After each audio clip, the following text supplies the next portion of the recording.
तुम्ही पण नीट 2025 ची परीक्षा दिली असेल आणि महाराष्ट्र स्टेट मध्ये स्टेट कोट्यामधून जे आहे ते एक प्रायव्हेट किंवा सेमी गव्हर्नमेंट एमबीबीएस कॉलेजमध्ये ऍडमिशन करायचा विचार करत आहात 2025 साठी, तर आज मी या व्हिडिओमध्ये तुमच्या बरोबर शेअर करणार आहे की तुम्हाला स्टेट कोट्यामधून कॅटेगरीच्या फीस मध्ये तसंच जे आहे ते गर्ल्स फ्री एज्युकेशन दिलं जातं ना महाराष्ट्र स्टेटमध्ये लास्ट इयर पासून, तर त्या थ्रू तुम्हाला कोणत्या कॅटेगरीमधून किती ऑल इंडिया रँकवर जे आहे ते 100% एमबीबीएस साठी एक प्रायव्हेट किंवा semi government MBBS college allotment होईल, त्या कॅटेगरीचा जो ऑल इंडिया रँक आहे तो शेअर करणार आहे। त्याचबरोबर कोणतं कॉलेज तुम्हाला मिळू शकतं सगळ्यात कमी कट ऑफचं त्याचं पण नाव मी जे आहे ते कॅटेगरीनुसार तुमच्या बरोबर शेअर करणार आहे। तर पहा, हा जो आहे तो expected safe all India rank आहे, पण तुमचा जो कट ऑफ आहे तो नियर बाय 95% एवढ्याच ऑल इंडिया रँकवर जो आहे तो क्लोज होण्याची दाट शक्यता आहे। तुम्हाला जर ट्रस्ट बसत नसेल तर तुम्ही आम्ही जो नीट एक्झाम झाले एक एक्सपेक्टेड कट ऑफ टाकला होता ना सेमी गव्हर्नमेंट एमबीबीएस कॉलेजचा, तर तो तुम्ही चेक करू शकता। बाकी जसे लोक बोलत होते की पेपर खूप डिफिकल्ट होता किंवा काही विद्यार्थी बोलत होते की 400 मार्क किंवा 430 मार्कवर जे आहे ते एमबीबीएस प्रायव्हेट क्लोज होईल जनरल कॅटेगरी मधून, पण आम्ही तसं कुठल्याही प्रकारे जे आहे ते व्हिडिओमध्ये बोललेलो नव्हतो, ते पण तुम्ही एक वेळ चेक करू शकता। जाऊ द्या, बाकी काही असो, आता आपण आपल्या व्हिडिओला सुरुवात करूया। सर्वात अगोदर जर आपण विचार केला एससी कॅटेगरीचा, तर जवळपास 1,63,184 ऑल इंडिया रँक पर्यंत जर तुमचा ऑल इंडिया रँक येत असेल तर तुम्हाला एक प्रायव्हेट किंवा सेमी गव्हर्नमेंट एमबीबीएस कॉलेज मिळू शकतं। आणि मागील वर्षी जे आहे ते एससी कॅटेगरीचं सगळ्यात कमी कट ऑफ मिळणारं प्रायव्हेट कॉलेज जे होतं ते DNY तासगावकर मेडिकल कॉलेज तुम्हाला बघायला दिसून येईल, ज्या ठिकाणी की एमबीबीएस ला सगळ्यात कमी मार्कवर कमी ऑल इंडिया रँकवर जे आहे ते लास्ट इयर एससी कॅटेगरी मधून सीट अलॉटमेंट झालेलं होतं। जर आपण त्यानंतर एसटी कॅटेगरीचा विचार केला तर जवळपास 3,79,371 एवढ्या ऑल इंडिया रँक पर्यंत तुम्हाला सीट अलॉटमेंट होऊ शकतं। आणि मागील वर्षी जे आहे ते PIMS सांगली जे आहे त्या ठिकाणी सीट अलॉटमेंट झालं होतं एसटी कॅटेगरी मधून सगळ्यात कमी स्कोरवर। आता सांगलीचं जे कॉलेज आहे याचं हॉस्टेल मेसचं फी स्ट्रक्चर थोडं जास्त आहे, म्हणून तुम्हाला सगळ्यात कमी कट ऑफचं कॉलेज या ठिकाणी बघायला दिसून येत आहे, जे की एसटी कॅटेगरीच्या विद्यार्थ्यांसाठी। नंतर जर आपण पुढच्या कॅटेगरीचा विचार केला व्हीजे कॅटेगरीसाठी, तर जवळपास 1,02,956 एवढा ऑल इंडिया रँक जर तुमचा येत असेल तर तुम्हाला एक या ठिकाणी सीट अलॉटमेंट होऊ शकतं। आणि मागील वर्षी व्हीजे कॅटेगरी मधून SSPM सिंधुदुर्गचं जे मेडिकल कॉलेज आहे ना एमबीबीएस कोर्स साठी, तर त्यामध्ये सर्वात कमी नीट स्कोरवर जे आहे ते अलॉटमेंट झालेलं होतं व्हीजे कॅटेगरीचं। त्यानंतर जर आपण पुढच्या कॅटेगरीचा विचार केला जी की आपली NTB कॅटेगरी आहे, तर जवळपास तुम्हाला या ठिकाणी 1,25,579 एवढ्या ऑल इंडिया रँक पर्यंत जे आहे ते सीट अलॉटमेंट होऊ शकतं।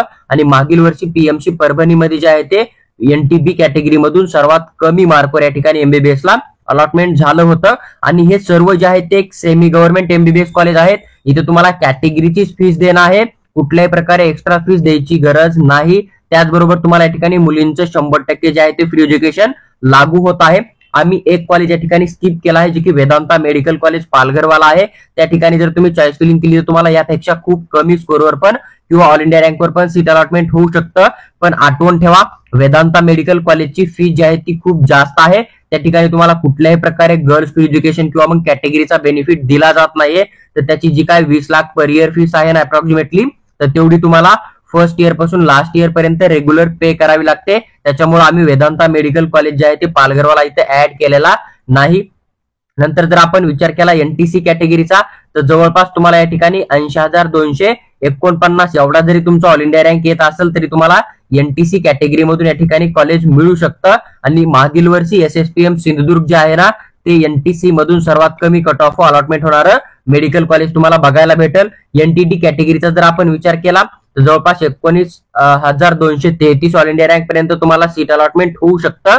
आणि जे SSPM सिंधुदुर्गचं कॉलेज आहे ना, तर या ठिकाणी तुम्हाला जे आहे ते मागील वर्षी सर्वात कमी ऑल इंडिया रँकवर अलॉटमेंट होताना दिसून आलं होतं। पहा, जो ऑल इंडिया रँक शेअर करत आहे ना याच्यामध्ये 10,000 जास्त किंवा कमी पण तुम्ही घेऊ शकतात, कारण तुम्ही बघितलं असेल की ऑल इंडिया रँक हा पूर्ण भारत देशामधून दिला जातो। इन केस जर कमी ऑल इंडिया रँक वाले विद्यार्थी जर आपल्या राज्यातले कमी असतील तर कट ऑफ थोडासा खाली येऊ शकतो, किंवा मग जर कमी ऑल इंडिया रँक मधले विद्यार्थी जे आहेत ते आपल्या राज्यातले जास्त असतील तर कट ऑफ थोडासा वरी पण क्लोज होऊ शकतो। त्यामुळे 10,000 ऑल इंडिया रँक तुम्ही कमी किंवा जास्त असं पण गृहीत धरून चलू शकता। किंवा जसं की एक नवीन गव्हर्नमेंट एमबीबीएस कॉलेज येणार आहे अहिल्यानगर मध्ये, ते जर ऍड झालं तर प्रायव्हेटचा जो कट ऑफ आहे ना तो ऑटोमॅटिक तुम्हाला थोडासा कमी पण बघायला मिळू शकतो, ही पण गोष्ट तुम्ही लक्षात घेऊ शकता. त्यानंतर जर आपण पुढच्या कॅटेगरीचा विचार केला एसीबीसी कॅटेगरीचा, तर जवळपास 80,465 एवढा जर तुमचा ऑल इंडिया रँक असेल तर तुम्हाला या ठिकाणी एक प्रायव्हेट एमबीबीएस कॉलेज अलॉटमेंट होऊ शकतं. आणि एसीबीसी कॅटेगरी मधून एनकेपी साळवे नागपूरचं जे कॉलेज आहे ना, तर या ठिकाणी लास्ट इयर सगळ्यात कमी रँकवर जे आहे ते अलॉटमेंट झालं होतं. पण लक्षात ठेवा, एनकेपी साळवे नागपूरचं जे कॉलेज आहे ना, ते एकदम बेस्ट कॉलेज आहे. म्हणजे लो कट ऑफ क्लोज होण्याजोगं कॉलेज नाहीये, पण एक लोकेशनचा विचार करून या ठिकाणी एसीबीसी कॅटेगरी मधून जे आहे ते एनकेपी साळवे नागपूरचं जे कॉलेज आहे ना, किंवा मग एखादी सीट एखाद्या विद्यार्थ्यांना थर्ड राऊंडला सोडली असेल म्हणून ती फोर्थ राऊंड मध्ये अलॉटमेंट झाली असेल, त्याच्यामुळे या ठिकाणी तुम्हाला सर्वात कमी कट ऑफ दिसत आहे. पण एनकेपी साळवे जे आहे ते एक बेस्ट कॉलेज तुम्हाला या ठिकाणी दिसून येईल एमबीबीएस कोर्ससाठी सेमी गव्हर्नमेंट मध्ये. नंतर जर आपण ओपन कॅटेगरीचा विचार केला तर 81,118 एवढ्या ऑल इंडिया रँक पर्यंत जे आहे ते तुम्हाला एक एक्सपेक्टेड आपण घेऊन चालू शकतो की तुम्हाला या ठिकाणी एमबीबीएसचं कॉलेज अलॉटमेंट होऊ शकतं 2025 ला. आणि जर कॉलेजचा विचार केला मागील वर्षी सर्वात कमी कट ऑफचं ओपन कॅटेगरी मधून मिळणारं तर एसएसपीएम मेडिकल कॉलेज सिंधुदुर्गचं आपल्याला या ठिकाणी बघायला दिसून येईल. जर आपण ओबीसी कॅटेगरीचा विचार केला तर तुमचा 81,300च्या आसपास जर ऑल इंडिया रँक आला तर तुम्हाला 2025 ला सीट अलॉटमेंट होण्याचा चान्स लागू शकतो. आणि ओबीसी कॅटेगरी मधून एसएसपीएम मेडिकल कॉलेज आहे ना सिंधुदुर्गचं, या ठिकाणी मागील वर्षी सर्वात कमी ऑल इंडिया रँक जे आहे ते सीट अलॉटमेंट झालेलं होतं. तर पहा, जो काय एक्सपेक्टेड ऑल इंडिया रँक आहे ना प्रत्येक कॅटेगरीचा सेमी गव्हर्नमेंट एमबीबीएस साठी, तो मी तुमच्याबरोबर डिटेलमध्ये एक्सप्लेन केला आहे. मी गव्हर्नमेंट एमबीबीएसचा पण एक expected all India rank share केला आहे, तो पण तुम्ही चेक करू शकता. त्या व्हिडिओमध्ये पण आपण या व्हिडिओमध्ये जशी चर्चा केली आहे कट ऑफची कॉलेजची सेम तशीच चर्चा केलेली आहे. त्याचबरोबर येणाऱ्या व्हिडिओमध्ये मी तुम्हाला government BDS, private BMS, government BMS, BHMS सर्व कोर्सचे जे आहे ते expected all India rank cut off जे आहे ते शेअर करणार आहे, जेणेकरून की तेवढा ऑल इंडिया रँक जर तुमचा येत असेल तर तुम्हाला एक 99% जे आहे ते त्या कोर्ससाठी सीट अलॉटमेंट होऊन जाईल. बाकी जे आहे ते थोडासा कट ऑफ कमी पण येऊ शकतो, कारण मी जो ऑल इंडिया रँक तुमच्याबरोबर शेअर करत आहे ना, तर तो लास्ट इयरचे जे सीट होते आपले काउन्सिलिंग मध्ये पार्टिसिपेट करणारे प्रत्येक कोर्सचे त्यानुसार करत आहे. जर इन केस एखादं कॉलेज नवीन आलं किंवा एखाद्या कॉलेजची जर इंटेक कॅपॅसिटी वाढली 50 सीटनं 100 सीटनं, तर त्या कंडिशन मध्ये हा कट ऑफ अजून पण कमी होऊ शकतो.